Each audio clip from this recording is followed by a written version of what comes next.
And we're recording. So back with what's up, guys? All right, so episode 2. I'm just doing a one-to-one with Evie right now while everyone else is waiting to get here. So today we were talking about how's your week, dude? My week's good. I think we were talking. One of the topics we were at. So we were at Colin's fashion party last night. Sorry, Colin's fashion party last night, and I ran into a bunch of my friends from the fashion industry, and we were just sort of talking about how the industry sort of changed since 2016. So, like 2016, I was watching this YouTube video, and they're talking about how like any social club became sort of like, I don't know, like the point when like maybe it's when Virgil Abloh says like, is this going to become cheesy like disco? Is there going to be like a breaking point when people are like, this is fucking cheesy, and to start cutting it off? Because when that brand happened, the kid made so much money so quickly. It was all the worst things about streetwear. It was like kind of like crappy design, and the hype was just so insane that it crashed his website, and then the exclusivity because he couldn't manufacture it quickly enough, and that led him to be. I think he made like $100 million of that. It was freaking crazy, and he was young too. Yeah, so I wonder if we're past hype culture now, because if you look at what really popped off the past from 2015, 2016 to now, Antisocial, Supreme got bought, right? Supreme got bought from was it a PE firm that bought Supreme? I'm not exactly sure, but yeah, Supreme did get acquired. So like they went from like, I mean, some people could say, well, you kind of sold out because you got went from private to owned by a conglomerate. Mm-hmm.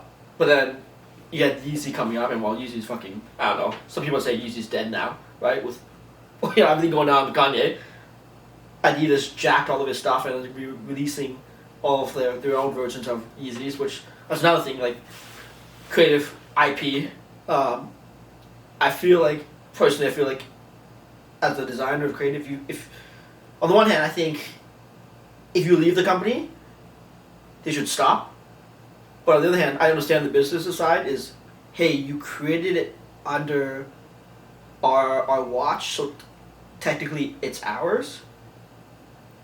I can see both sides. I don't know who's right. I mean, I feel like as an individual, there should be a point where you do say, stop. I don't want to produce any more work for you, and you shouldn't like produce any more. On the other hand, it's like, yo, we fucking paid you. You're under our brand. We can do whatever we want with the IP. Yeah, that's true. I think one thing Evie was talking about earlier as well was that on TikTok apparently there's people trending. Oh fuck, the mic's not even plugged in. honestly, it doesn't actually matter because the fuck with us running. Like, it's something like the actual camera mic's okay, anyways. But Evie was talking about how like on TikTok there will be people sort of analyzing the actual cost of some of these brands, and now there's like maybe TikTok, maybe like the curtain's been pulled back, and maybe there's just a lot more consumer education on.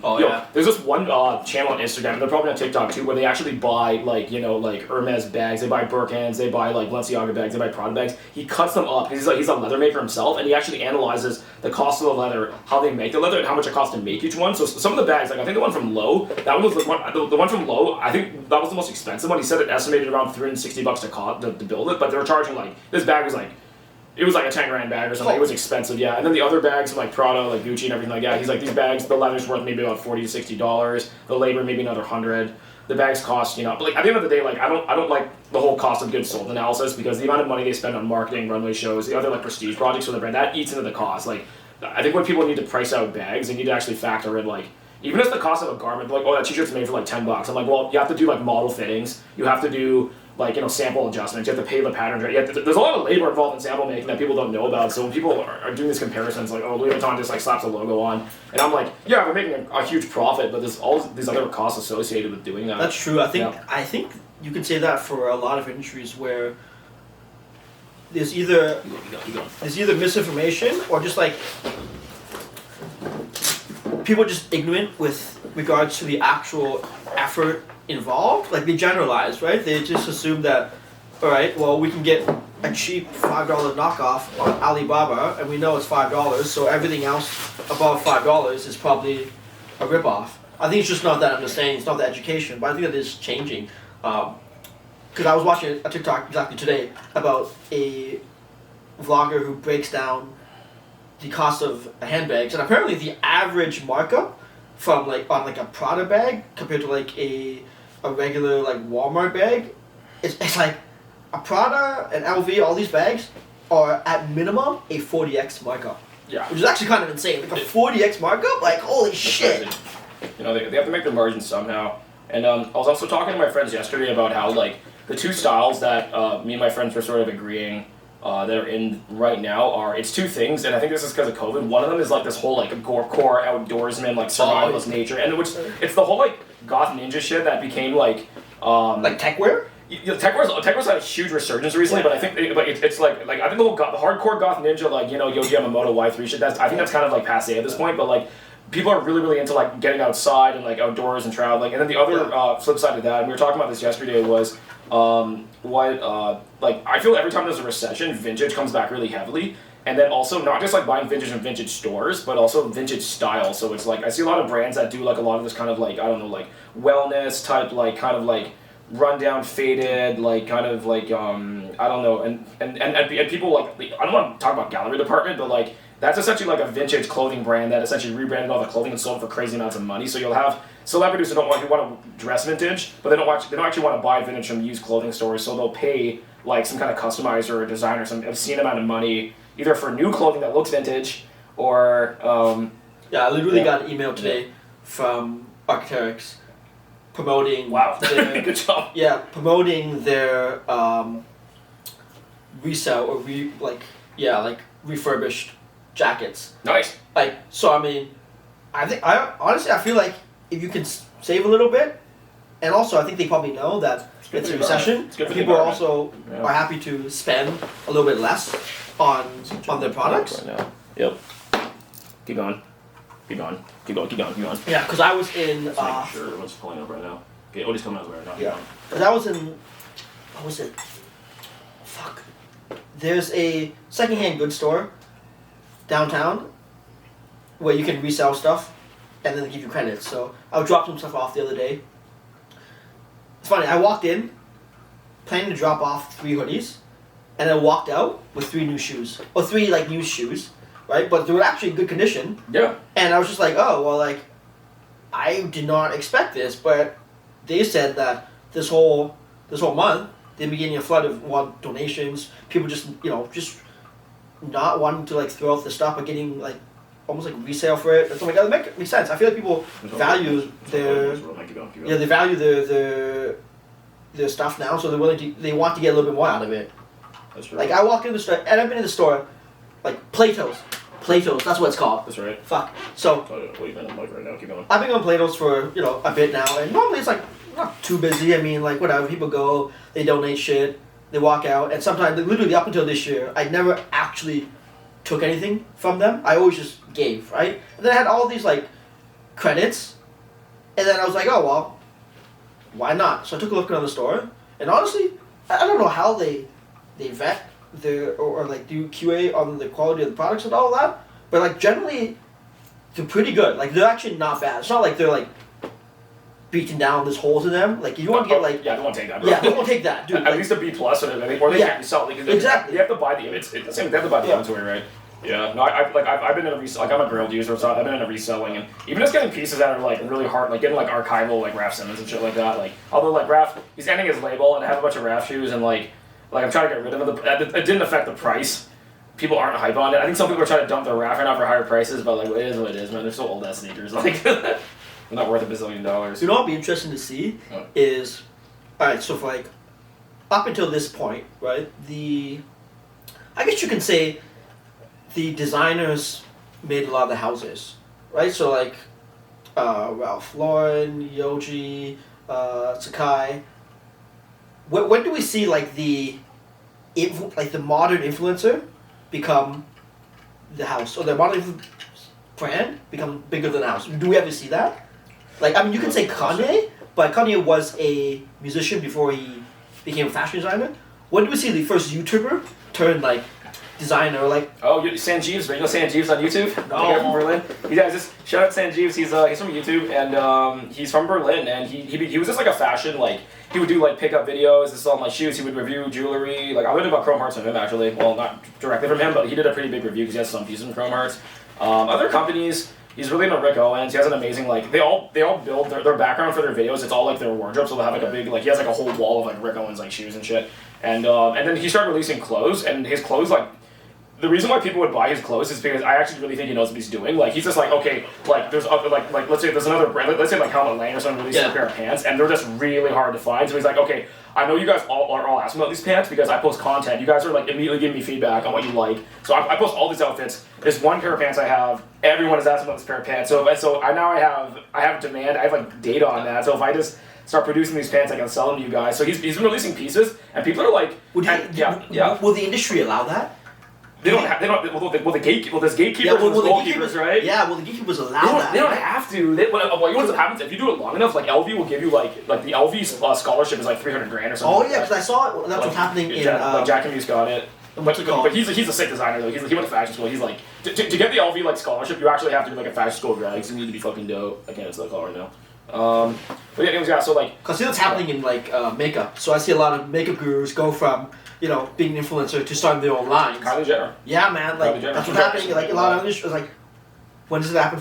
Like when do you start taking the critic or like the fashion vlogger seriously and allowing them to make the mark as opposed to just being a curator? Yeah, no, it's very true, man. And yeah, so Sanjeev is pretty dope. Another thing I was hearing now, because this is actually kind of concerning me, this is a topic I think you'd find interesting, is they're saying on TikTok right now that musicians are getting fed up with the fact that like to make songs go viral, we have to make a crap load of content on TikTok instead of making music. So like I think part of the game of becoming successful music artists right now is going viral on TikTok. And a lot of artists are saying we don't want to do that because like it's so making content is crazy time consuming on TikTok. Yeah. So I spent some time on TikTok today to just look at how the content works and everything. And like I can see why it's addictive, and I can see why like you can get you can quickly. The videos are so short, it's really quick. You can quickly rack up streams really quickly because you can scroll through. You can like if the videos are 5 seconds long, that counts as a view, I think. So you can go through really quickly, and it actually makes me concerned about sort of the future of content because like I went on TikTok and dude, TikTok like you worry that they are prioritizing creativity for the algorithm. Yeah, it's just too fast. Like if you look at TikTok, it's so addictive when I was on it. And it's such a well-designed app. I'm like, okay, I can see why Instagram is doing Reels. I can see why YouTube is doing YouTube Shorts because they're trying to compete with TikTok at this point. And my concern is that I don't think they're gonna be able to stop this. Like I think well, at the end of the day, if you look what social media did to human brains and giving us dopamine hits, like they weren't able to. They've almost mastered the science behind that at this point. So now it's kind of just like I feel as a content creator, if you're gonna do content, you better be down to get on TikTok and like. And so a lot of music artists are complaining about it. I think I'm not saying Mike Shinoda. Mike Shinoda was complaining about it, although he's way older. He's not like a Gen Z artist, but he's being like, I don't want to get on TikTok and like be posting every day just so I can have visibility with you guys. But to play in the Gen Z market game to get youth culture these days will dictate that you do that. I heard Mike is big in Web3 now. Like he's like, wow, he created a whole like Web3 crypto fund, and he spends a lot of time in like the blockchain, like crypto shit. And I was like, oh, I kind of makes sense. I feel like he was always kind of like. Them as a band, they're always kind of like, I feel like kind of ahead, or like they kind of did their own path, like, which is kind of interesting, but also not surprising that when he started coming out and like being more active in the Web3 space, I was like, oh shit, like he actually knows his shit. He actually really enjoys just like the space. Yeah, no, that's definitely true. Yeah. But to your point, actually, I heard that TikTok is the only engine that assesses something like 10,000 data points on their user, whereas Instagram can only assess up to like 1,000 data points, which is actually that's a big difference, right? Oh. And so one of like the reports that I was reading was saying how there's no TikTok feed that is the same. That's insane. All billion TikTok users have a different feed, whereas Instagram is very different. Where you and I can follow the same people and we have the exact same feed. That's crazy. I'm like, holy shit! Like. They personalize it all the way down to like the amount of time you spend on a different topic or type of video. Like, if you look at my TikTok feed, it would be completely different every time you refresh it. Wow, yeah, that's pretty incredible. So one thing they were talking about with AI, because like this whole like I'm a 3D artist, so like Midjourney and like AI like art and everything's coming out. So a lot of people are saying we're gonna get to a level. I've heard some people say like. We're getting into a level where it's like the AI is going to be like making us movies. So it's going to be like, like it'll analyze, for example, you're talking about like on TikTok, everyone gets their own custom algorithm that's going to make you as addicted as possible to the app. So what it's going to get to the level where like Man, I think this will honestly take like 20 years to get there. This sounds really fucking crazy, but they're just like, we're gonna be making custom movies with custom plots, and it'll be so addictive because it'll be so like relevant to your life. But at the same time, I heard this and I'm like, I don't think this will put like Star Wars out of business because people still people want franchises to talk about. Not 20 years. 20 years? No, movies. A whole movie. Dude, no, fuck, no, definitely not a year. Dude, bro. I'm telling you, a movie. Customized for you. For everyone gets a custom movie. No, well, man. I think 1-2 years, man. We don't have the power for that yet, bro. Dude, they can't even do like a 60-second customized clip of like they can't even like deepfake fast enough right now, man. But they're learning. It's learning fast. Yeah, man. no, I think they released GP3 in what was it? November, right? Mm. And it was the first app to. Well, have you seen the stats on GP3? No, It says it's the first app to get to 1 million downloads in the fastest amount of time. It took I think they said it took 2 days to get what does it do? GP3 is you put in prompts and the AI will spit out either sentence, paragraph, description. It's like copywriter. I've seen a couple different versions of this. It's like a copywriter, right? It's basically it's generative AI or some shit like that. And the most popular one right now is the copy version where it spits out whatever you put in. Like you say, create a concept for a movie based in space. Yeah, no, they have that. In terms of the written plot, we already have that. So there's that's GPT-3 and then GPT point 3 or whatever. They've applied the same tech to images and deepfakes now, and apparently, so they were expecting to release 4 next summer, but because they had literally so many users input over the past 2 weeks, they're releasing number 4 in a week. Holy shit! And so it was the first. I think it said in the first 2 days it reached 1 million users. Wow. Facebook took, I think it said Facebook took a week to reach 1 million users, and TikTok took 3 days. So it reached 1 million users faster than TikTok. Yeah, it's crazy. The technology is definitely getting better, but no. But in terms of just making for example we're gonna have an AI that can make a 2-hour polished Star Wars level movie. I actually do think the AI will eventually be able to do that, but I think it'll take maybe 10 to. It'll come in stages. They'll probably start with really crappy music videos and 60-second TikTok shorts, and they'll build it up until the AI can polish and remove artifacts. Because even the technology we have right now to make things is there's so many even just in single images there's so many errors when you start putting things in motion. No, but that's the thing. The AI has to be trained, and it'll take a while to train it. It's the speed at which it's trained, and again, it's generative, right? If no one uses it. Actually, that's probably the best thing to stop it. Yeah. Is no one uses it. Yeah. But the fact that it's like a dam that's exploded. Once you get on that hype train, and then all of a sudden, 4, 5, 6, couple million, 1,000 people start using it. It's getting 6 million prompts a second, right? And the speed at which it learns, it's a computer. So obviously, it's gonna take a lot faster than a human.